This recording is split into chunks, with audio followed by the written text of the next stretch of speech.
Ahora sí vamos de lleno a las noticias internacionales. Iniciamos, María Alejandra, por favor. Así es, pasamos de inmediato con este panorama informativo. En 3 operativos realizados por las autoridades de Tamaulipas en México, declararon que 165 inmigrantes que permanecían secuestrados fueron encontrados y posteriormente liberados. Durante más de 15 días, estos migrantes, en su mayoría de origen centroamericano, permanecían bajo las manos de una banda de secuestradores.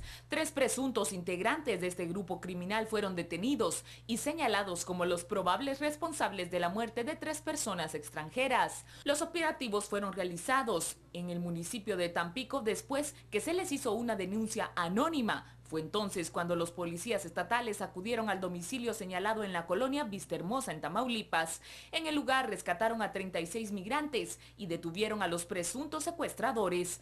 Ellos fueron los que revelaron otra casa en la colonia petrolera, en donde habían otros 122 inmigrantes más. La mayoría de los inmigrantes son hondureños, cubanos y salvadoreños, y confesaron que tenían más de 15 días de estar retenidos y que además eran golpeados. Las mujeres se declararon víctimas de abuso sexual.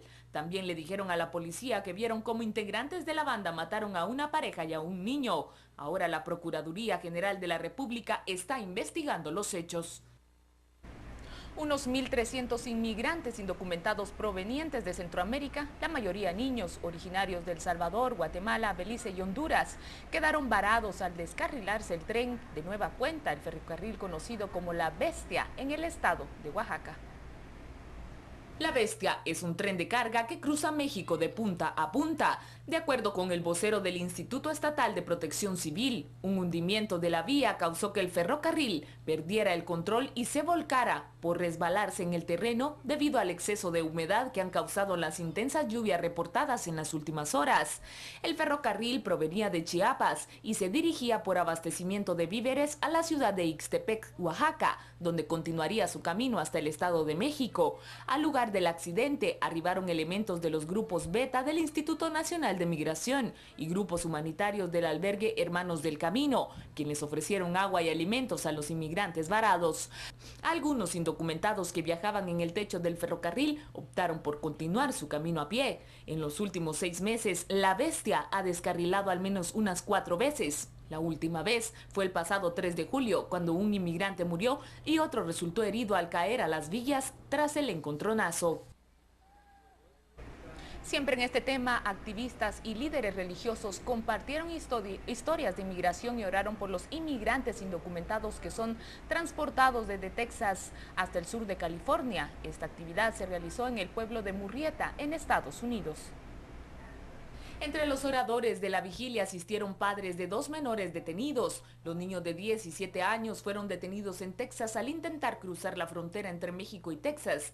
Ellos fueron colocados en un refugio y están en espera de su posterior procesamiento. En estos momentos, mi anhelo solo es abrazar a mis hijos, tener a mis hijos, decirles que los amo, que todo el tiempo que he pasado sin ellos, quererlo recuperar, pero pues a veces no es posible recuperar el tiempo, pero voy a tratar de que ellos estén bien. El familiar de un indocumentado declaró que huyen de la violencia del narcotráfico desde Guatemala y se negó a dar su apellido o cualquier información sobre su situación por temor a poner en peligro el proceso legal de sus hijos.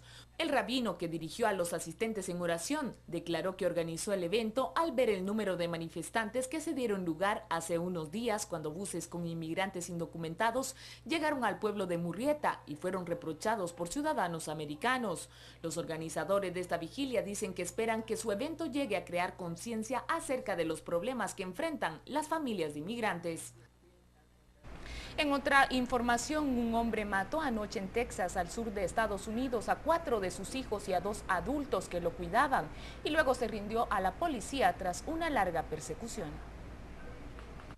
Un quinto menor, una adolescente de 15 años, también hija del sospechoso, recibió varios disparos y se encuentra en estado crítico a raíz del episodio ocurrido en los suburbios de Houston, dijo el sargento de la policía del condado de Harris.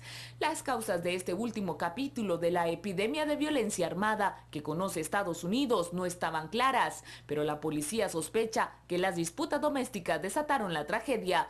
Los 4 niños eran hijos biológicos del sospechoso. El hombre estaba separado de su mujer, quien vivía fuera del estado de Texas.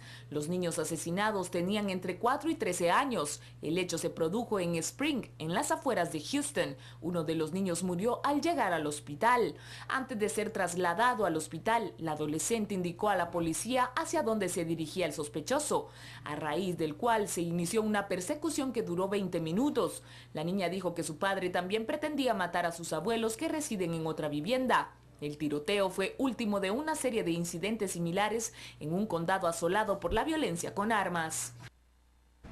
El ejército de Israel intensificó su ofensiva aérea contra Gaza, donde atacó a más de 160 objetivos con fuego de artillería naval y cazabombardeos que han causado la muerte de al menos 43 personas.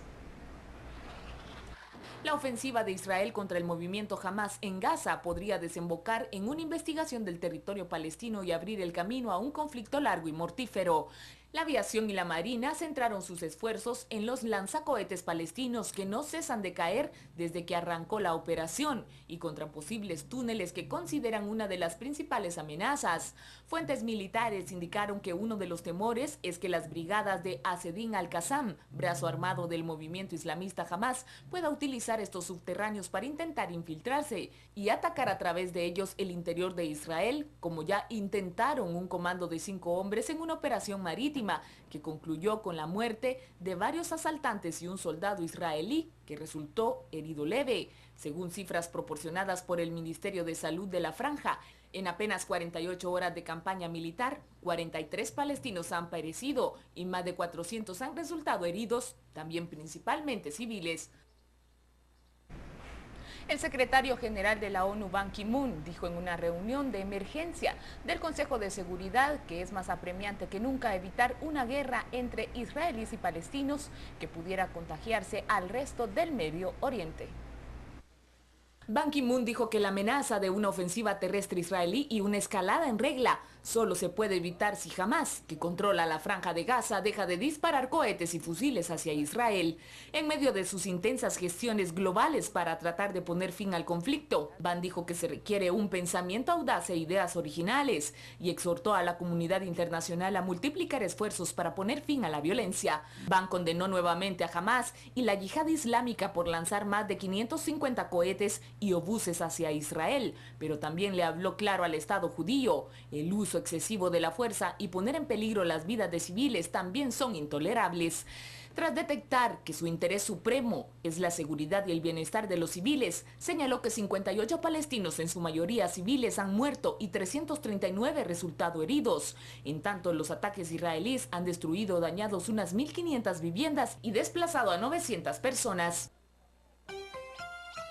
Miles de personas se manifestaron en apoyo a Palestina en la ciudad de Nueva York, Estados Unidos. Los manifestantes exigen el fin del odio, la incitación y los ataques que han durado alrededor de 2 semanas. La manifestación comenzó frente al edificio de la Misión de Israel ante las Naciones Unidas, donde los partidarios de Israel cantaron al cruzar la calle. Las hostilidades se han intensificado entre Israel y Palestina, luego de más de 160 ataques aéreos durante la noche y donde más de 40 han muerto, en su mayoría civiles. El gobierno alemán anunció que ha instado al máximo representante de los servicios secretos de Estados Unidos de la embajada en Berlín a abandonar el país. El portavoz de la Cancillería informó de esta decisión en un comunicado tras los 2 últimos casos de presunto espionaje estadounidense detectados en Alemania en la última semana.